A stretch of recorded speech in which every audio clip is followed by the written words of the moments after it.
Salut à tous, on se retrouve aujourd'hui pour une toute nouvelle vidéo. Aujourd'hui, c'est une vidéo où je vous propose 5 séries d'animation pour adultes à voir absolument. Donc évidemment, c'est en fonction de mes goûts.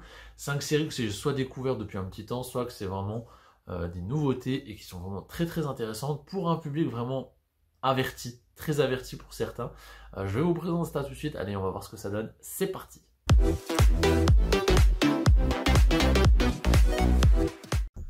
Alors, on va faire une sélection de 5 titres vraiment interdits aux moins de 18 ans. On va commencer en douceur, je pense, avec un classique pour beaucoup, mais que moi j'aime énormément et je veux vraiment vous présenter. Pour ceux qui ne connaissent pas, on va parler de Futurama. Alors Futurama, qu'est-ce que c'est? C'est une équipe avec différents personnages, dont le premier qui est Fry, qui est un perso au tout début, donc qui est des années 2000 et qui a été congé jusqu'en 3000 et quelques, et il se retrouve dans un monde un peu déboussolé, etc., où lui, c'est un être humain comme vous et moi, et il se retrouve dans un futur un peu dystopique avec des robots, des bestioles un peu chelous, du genre des calamars, des trucs, enfin bref, un peu extraterrestres, etc. Et vous avez comme ça différentes aventures. À savoir que c'est fait par Matt Groening. Matt Groening, pour ceux qui ne connaissent pas, c'est tout simplement le papa des Simpsons. Donc il a fait plusieurs séries. Évidemment, la plus connue, les Simpsons. Un petit peu en dessous Futurama, qui est un petit peu moins connu. Et pourtant qui est excellente. Pour moi, voilà, ça pourrait être une populaire opinion, mais pour moi, les Simpsons sont en dessous de Futurama. Je ne suis pas spécialement fan des Simpsons, même si je reconnais la qualité, etc. Je trouve que ça fait beaucoup trop longtemps que ça tire en longueur, même si j'aime bien le mythe autour des Simpsons avec le fait qu'ils arrivent à prédire un peu l'avenir. Enfin bref, il y a plein de trucs qui sont assez sympathiques, il y a des persos très cool, mais moi je suis vachement plus Futurama. En plus de ça, donc ça avait été arrêté il y a une paire d'années déjà, quand la Fox commençait à couler, etc. Et quand Disney a racheté, et bien tout simplement ils ont relancé la machine et ils nous ont refait deux saisons maintenant. Et franchement, la qualité est toujours là. Il y avait un peu un renouveau, je trouve, parce que c'est pas les mêmes personnes qui bossent dessus. Il y a une équipe créative qui est un petit peu différente, etc. Et il y a d'autres idées. Franchement, Futurama, je peux que vous le recommander. Donc, je pense qu'il y en a beaucoup d'entre vous qui regardent déjà, avec Bender, qui est le gros perso avec Fry. Donc voilà, franchement, allez-y, Futurama, c'est vraiment banger. Deuxième de cette sélection, je vous en parlais il y a déjà quelques temps, je pense que c'était début d'année, voire année dernière, une découverte pour moi que je ne connaissais pas du tout.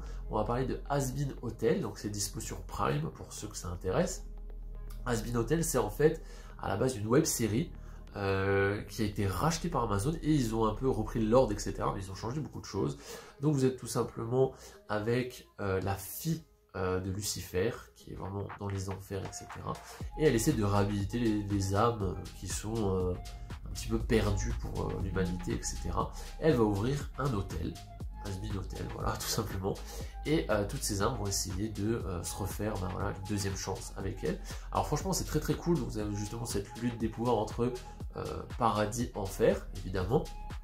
Et puis ça tourne en général où vous savez pas trop qui est les gentils ou les méchants. Des fois, c'est plus l'enfer qui est gentil, ou des fois l'inverse. Donc voilà, c'est assez intéressant. Niveau graphique, c'est très très cool. C'est un petit peu comédie musicale, donc il y a des chansons dedans qui sont aussi très très très intéressantes. Ils auraient dû regarder ça chez DC avant de nous sortir Joker Folie à 2. Franchement, ils auraient eu des bonnes inspi par rapport à la track qu'ils ont fait pour leur film. Bref. Donc voilà, Hazbin Hotel, excellent, je peux que vous recommander aussi. Il n'y a qu'une saison pour l'instant, ça a été commandé une deuxième déjà. Gros succès sur Amazon, gros succès critique.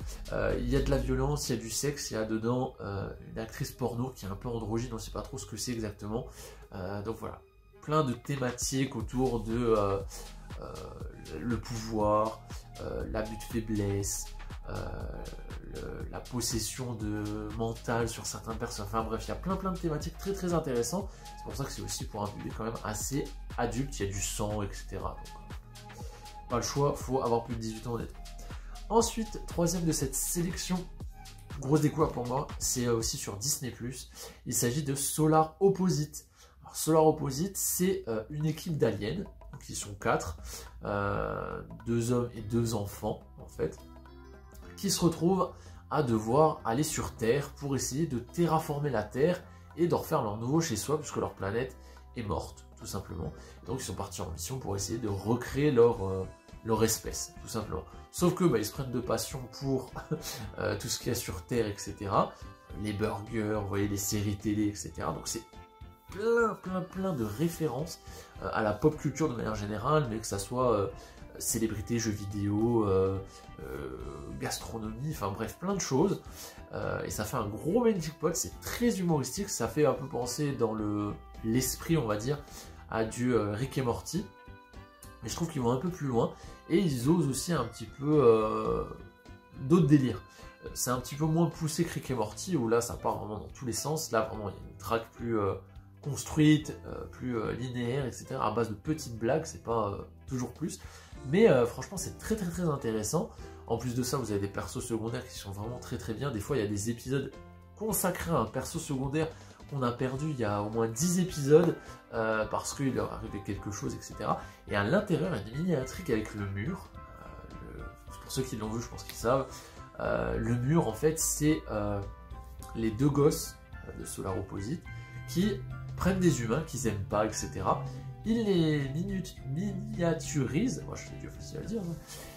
Donc voilà, ils les miniaturisent et ils les mettent dans un mur dans leur chambre, comme vous voyez un peu quand on était petit, les expériences sur les fourmis, vous voyez, un peu ce truc-là. Et il y a toute une société, une civilisation qui se refait dans ce mur, etc. Et il y a plein d'épisodes qui sont consacrés à ça. Donc voilà, il y a des petits trucs secondaires sur des persos secondaires qui se fait et c'est super intéressant à suivre. Donc Solar Opposite, allez-y, je crois qu'il y a 4 saisons, il me semble. Ils ont fait un spécial Noël, ils ont fait un spécial Halloween, il me semble. Donc voilà, il y a plein de trucs qui sortent et franchement c'est excellent. Si vous aimez Rick et Morty, c'est un peu dans le même délire. Voilà. Ensuite, quatrième de la sélection, très connu aussi, je trouve que pas assez connu en tout cas. On va parler de Archer. Archer, qu'est-ce que c'est? C'est tout simplement un agent secret qui bosse pour une petite agence, etc. Qui est une sorte d'espion. Une sorte d'espion hein, où il va être lancé sur plein de types d'aventures, etc. La force de Archer, il y a 2 points, c'est surtout l'humour, qui est très décalé par rapport à tous les autres séries citées. Là, vous êtes vraiment dans un humour complètement différent. Et l'animation aussi très différente. Donc voilà, c'est 2 gros points positifs. Je ne veux pas vous en dire plus au niveau de l'histoire, il arrive tellement de choses. Il y a quand même plus de 10 saisons, je crois qu'il y en a 13 ou 14 saisons. Donc c'est énorme et c'est vraiment très long à suivre. Voilà, il arrive plein de trucs aussi, il y a beaucoup de persos secondaires qui deviennent un principal à un moment, mais tout l'intrigue tourne autour de Archer, lui et ses histoires d'amour, qui est très accro au sexe, etc. Il y a plein de choses sur ça, c'est pour ça que c'est aussi interdit moins de 18. Donc très cool Archer, n'hésitez pas à regarder. Moi j'ai regardé à peu près une dizaine de saisons, là j'ai un peu lâché pour être honnête, ça a été trop d'un coup pour moi, mais je peux que vous recommander, c'est vraiment très bien, il y a plein de refs, plein de trucs, et c'est super. Et le dernier, alors c'est très récent, c'est sorti sur Netflix pendant l'été à peu près, été, début septembre peut-être. On va parler de Twilight of the God. Alors, je vous en ai déjà fait un short, un avis vraiment court. En gros, qu'est-ce que c'est? Donc on est dans la mythologie nordique, on va dire. Donc on est avec Thor, on est avec Odin, on est avec Loki, etc.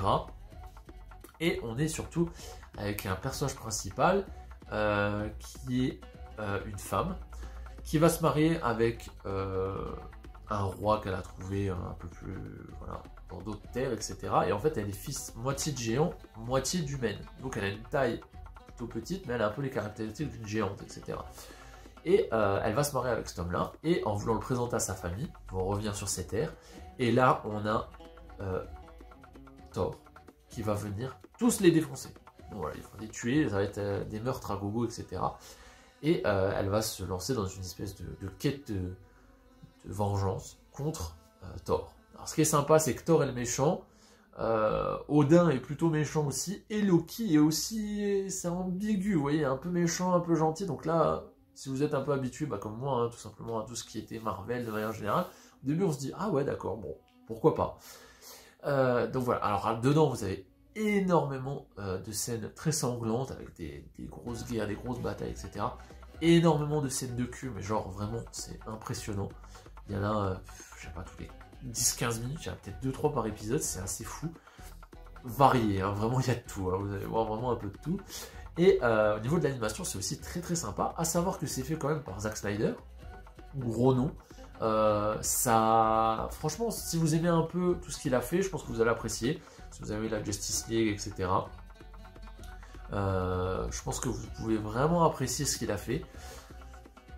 Honnêtement, c'est une très bonne série. Il n'y a qu'une saison pour l'heure actuelle. Je pensais qu'elle allait se conclure et qu'il n'y aurait pas de saison 2. Donc, il y a vraiment une mini-série. En fait, non. Je pense qu'ils ont vu que ça allait bien marcher, qu'il y avait tous les ingrédients pour que ça marche. Et du coup, ils ont déjà commandé une saison 2. Donc, la fin, elle pourrait être honnêtement coupée. Voilà, ils pourraient très bien conclure. Mais non, ils vont faire un petit twist qui va permettre d'aller sur une saison 2.